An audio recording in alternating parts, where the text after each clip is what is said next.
Wheatstone bridge के बारे में पढ़ेंगे। व्हीटस्टोन ब्रिज क्या होता है? तो व्हीटस्टोन ब्रिज कोई चार रेजिस्टेंसों का एक ऐसा ग्रुप जिसकी हेल्प से हम किसी अननोन रेजिस्टेंस को ज्ञात कर सकते हैं, अननोन रेजिस्टेंस को निकाल सकते हैं। तो व्हीटस्टोन ब्रिज क्या होता है कि जैसे इसको मैं बताऊं, इसको आपका एक साइंटिस्ट हुए थे CF Wheatstone,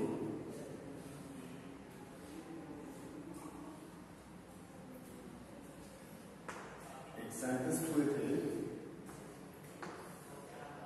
CF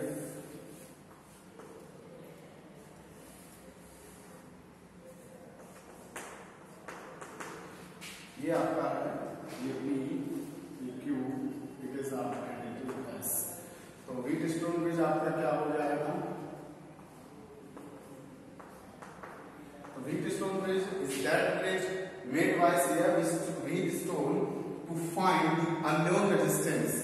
You can find the unknown resistance with the help of this diagram of this bridge। तो व्हीटस्टोन ब्रिज होता क्या है हमारा? बेसिकली व्हीटस्टोन ब्रिज इसको क्यों कहा गया है?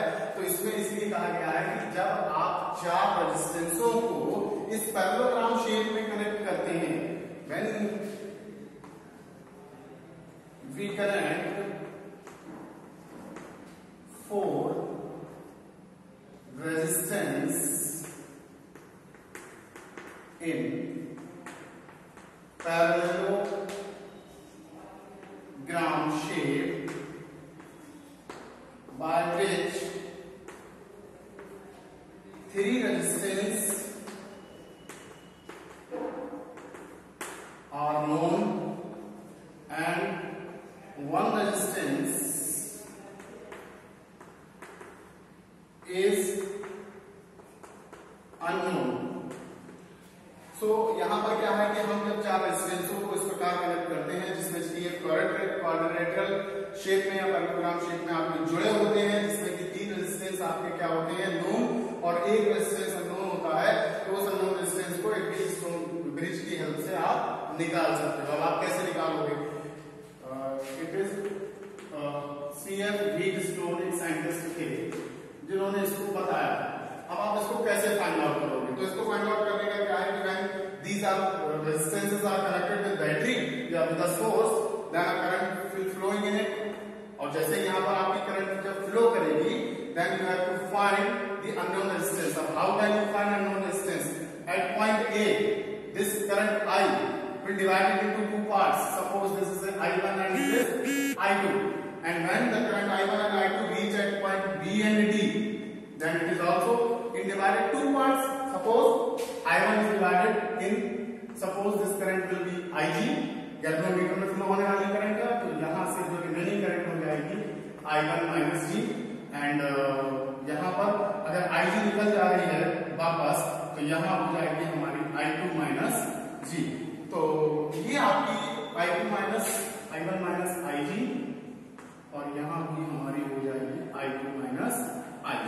ये हमारा एक स्ट्रक्चर बन जाएगा। अब इस स्ट्रक्चर में हम किस तरह से इसे सॉल्व करेंगे उसको देखते हैं ध्यान से। तो यहाँ पर सपोज मान लीजिए हम सबसे पहले यहाँ पर करंट का फ्लो देखेंगे कि करंट का फ्लो कैसे हो रहा है, ब्रिज की कंडीशन क्या है, कभी ये सैचुरेशन की कंडीशन में है, कभी बैलेंस की कंडीशन में। इसको निकालने के लिए हमें यहाँ पर किरचॉफ रूल्स लगाने होंगे। तो किरचॉफ रूल्स लगा देते हैं।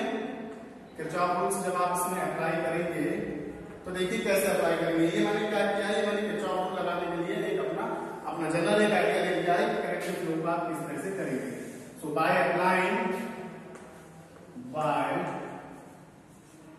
अप्लाइंग किरचॉफ्स रूल, तो जैसे आप किरचॉफ रूल अप्लाई करेंगे तो यहां पर देखेंगे इन लूप। देखिए सबसे पहला लूप आप क्या देखेंगे? पहला लूप देखेंगे करंट के हिसाब से देख के चलते हैं। In loop A B D A, A B D A। तो जैसे ही आप loop A B D A में जाएंगे तो A B D A में लूप जाने पर, जैसे कि मैंने आपको बताया था किरचॉफ रूल में क्या होता है कि किसी एक लूप में लगे हुए जितने भी EMF हैं उनका सम और उस लूप में लगे हुए जितने भी रेजिस्टेंस है उसके अकॉर्डिंग फ्लो होने वाली करंट का जो मल्टीप्लीकेशन है उन सबका सब एक बराबर होता है। इन शॉर्ट इफ से summation of E equals to summation of V। तो इसी रूल को हम यहाँ पर फॉलो करेंगे। तो यहाँ पर हम बात कर रहे हैं समेशन ऑफ ई की, तो summation of E will be 0 because there is no cell और no sources is connected in this loop. You have taken A B D A, तो इसमें कोई भी लूप हमारा कनेक्ट नहीं है। जब हमारा कोई भी इसमें सॉरी सेल कनेक्ट नहीं है तो हम यहाँ पर ये क्या ले लेंगे 0, आप इसको 0 लिख लेंगे। अब आपके पास बचता क्या पार्ट है I1, I1 के अकॉर्डिंग यहाँ पर रेजिस्टेंस क्या है P, तो ये हो जाएगा आपका I1P प्लस। अब देखिए यहाँ से आप गए, यहाँ पर आप नीचे आ रहे हैं, जब आप नीचे आ रहे हैं तो इसमें फ्लो होने वाली करंट हमारी IG है और ये क्या है G, गैल्वेनोमीटर इसका रेजिस्टेंस हो जाएगा, ये हो जाएगा आपका IG इंटू G। ठीक है, उसके अलावा जब हम लूप की जो डायरेक्शन है वो A B D A ले रहे हैं तो करंट का हमारा जो फ्लो भी बनेगा वो इधर से यहाँ, यहाँ से यहाँ और यहाँ से यहाँ। तो यहाँ की करंट हमारी लूप के हिसाब से जा रही है, यहाँ की करंट हमारी लूप के हिसाब से जा रही है, लेकिन जब हम यहाँ की बात करते हैं तो करंट की डायरेक्शन हमारी अपोजिट हो रही है। तो ये साइन हम अपोजिट का लेते हुए माइनस का I2 इंटू R, ये हमारी इक्वेशन बन जाएगी। कौन से लूप से बनेगी, ये लूप बनेगा A B D A। तो यहाँ से इसको थोड़ा और सॉल्व कर लीजिए, ये हो जाएगा आपका I2 इंटू R बराबर I1P plus IG into G, equation first. ठीक है, अब हम बात कर लेते हैं सेकेंड लूप के लिए। इन लूप BC DB, अब BC DB में देखेंगे जब आप BC DB, तो जैसे हमने यहाँ पर एक इक्वेशन फॉर्म करी थी उसी तरह से हम यहाँ पर भी एक इक्वेशन फॉर्म करेंगे। और इक्वेशन कैसे फॉर्म होगी, जैसा कि आप जानते हो EMF लगा हुआ नहीं है तो वो हमारा क्या हो जाएगा 0, EMF हमारा 0 हो गया। तो अब इसके अकॉर्डिंग इस रेजिस्टेंस में जितनी करंट जो फ्लो हो रही है उसको हम नोट कर देंगे। तो यहाँ से जैसे सपोज फ्लो होने वाली करंट की बात करूं मैं, जैसे BCDB बात कर रहे हैं तो BC ये तो पॉजिटिव आ जाएगी, ये आ जाएगी आपकी I1 minus G into Q minus यहां से ये आ जाएगा आपका I2 minus IG into S, और साथ में आपकी यहां से जब आप देखेंगे कि नीचे से भी करंट का फ्लो दिखा रहे थे, ऊपर से भी करंट का फ्लो दिखा रहे थे, तो ये आपकी आ जाएगी, आपकी निकल के आ जाएगी ये IG करंट है। आप इसको इस तरह से भी डिफाइन कर सकते हो कि यहाँ से जो IG करंट I2 करंट आ रही है और यहाँ से IG करंट आ रही है, तो यहाँ पर जो फ्लो होने वाली करंट हो जाएगी वो I2 प्लस IG हो जाएगी। तो यहाँ पर ये I2 प्लस IG करंट हम देखेंगे, यहाँ पर I2 प्लस IG, तो I2 प्लस IG करंट हो जाएगी। तो इसमें जो फ्लो होने वाली करंट है साथ में B, फिर से देख लीजिए BCDB, तो ये भी अपोजिट डायरेक्शन, ये भी दोनों अपोजिट डायरेक्शन भी हैं। तो यहाँ पर ये माइनस का हो जाएगा IG इंटू G। इसको भी थोड़ा सा सेट कर लेते हैं, ये हो जाएगा आपका I2 plus IG into S बराबर I1 minus IG into Q और माइनस का IG इंटू G, इक्वेशन 2। अब ये हमारी दो इक्वेशंस बन गई, एक इक्वेशन 1 और एक इक्वेशन 2। अब हमें दोनों इक्वेशंस को सॉल्व करना है, कैसे सॉल्व करेंगे, तो यहाँ पर ये हमने किरचॉफ रूल लगा के इसको सेट कर दिया है। व्हीटस्टोन ने ये कहा था कि ब्रिज हमारा बैलेंस कंडीशन में होगा, और कब होगा बैलेंस कंडीशन में, bridge is set to be in balance condition. और बैलेंस कंडीशन में ये कब कहा जाएगा, बैलेंस कंडीशन में तब कहा जाएगा व्हेन द पोटेंशियल, मैं यहां पर लिख भी दे रहा हूं, आप इसी से ही नोट कर लीजिएगा, स्क्रीनशॉट लेके, व्हेन द पोटेंशियल अक्रॉस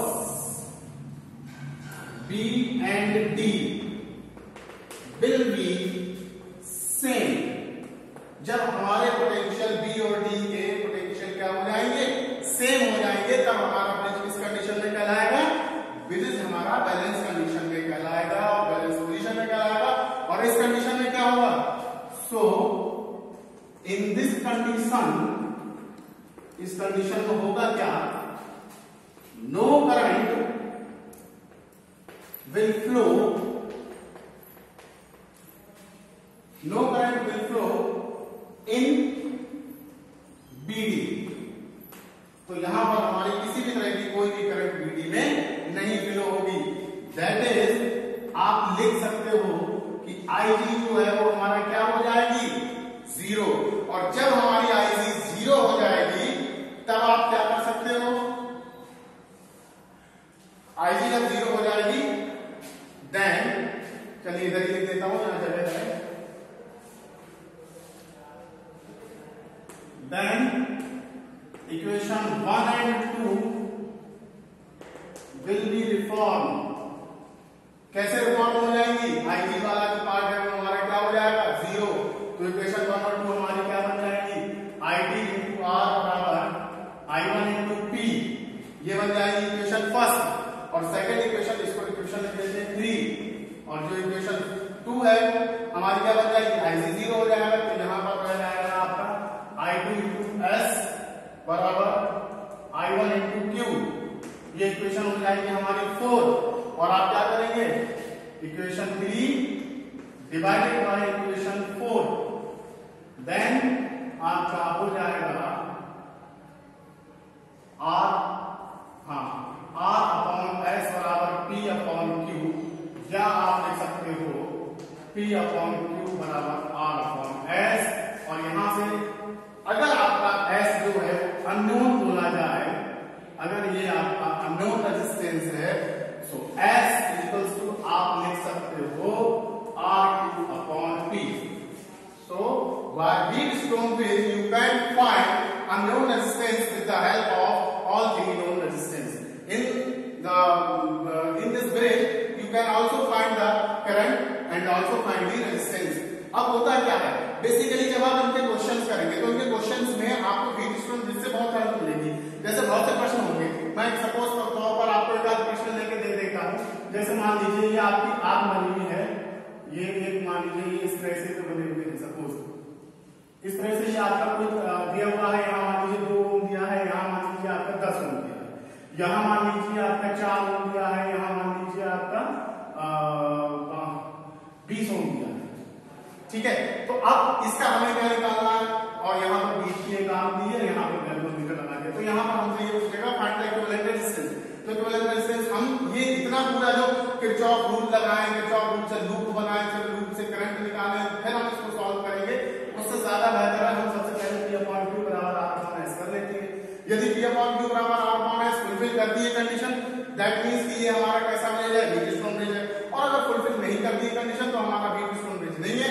तो फिर हम लोग किरचॉफ रूल लगाते हुए इसी लूप मेथड से ही इक्विवेलेंट रेजिस्टेंस और उसके अकॉर्डिंग जो करंट फ्लो हो रही है वो हमें सॉल्व करनी होती है। तो ये ब्रिज हमारा इस तरह की चीजों को सॉल्व करने के लिए बहुत ही आसान रहता है। तो व्हीटस्टोन ब्रिज हमारा इसी पर आधारित है।